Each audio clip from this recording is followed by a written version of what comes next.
then I'll move back. Yeah. I was wondering if you have any reaction. Republicans are, I know you haven't said that you'll be tapping the Strategic Petroleum Reserve, but you have said it's on the table. The President did it last summer. Republicans have legislation that would tie the President's hands. It would make him have to okay the Keystone pipeline in order for him to be able to tap the Strategic Petroleum Reserve, and I'm wondering if you have a reaction to that. Well, I'll make a couple of points on that. In terms of Keystone, as you all know, the history here is pretty clear. And the fact is that because Republicans decided to play politics with Keystone, their action essentially forced the administration to deny the permit process because they insisted on a time frame within which it was impossible to appropriately approve the pipeline. There wasn't even an alternate route proposed yet through Nebraska, an alternate that was deemed necessary based on the request of many in Nebraska, including the Republican governor.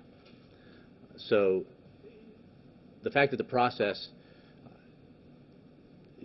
had ended the way it did in terms of that permit request is wholly the responsibility of the Republicans who insisted on playing politics with the payroll tax cut extension back at the end of last year. You have an all-of-the-above approach if the President turned down the Keystone pipeline. And you blame the Republicans for making it political. But the President didn't turn down the Keystone pipeline.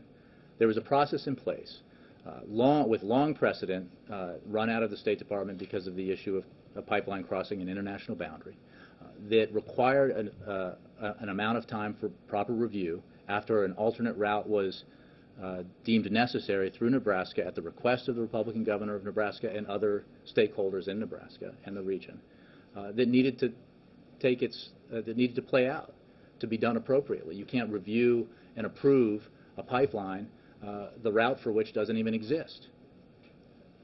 The Republicans were the ones, unfortunately, who decided, because they were looking for scalps, I guess, or looking for wins in a situation where somehow they found themselves on the wrong side of cutting taxes for 160 million Americans last December, they decided to play politics with this decision and attach it to the payroll tax cut extension. That essentially, even though they'd been made clear by the State Department that doing so would make it impossible for them to conduct the review responsibly, they did it anyway, knowing what the result would be. I don't want to relitigate the whole thing, but Republicans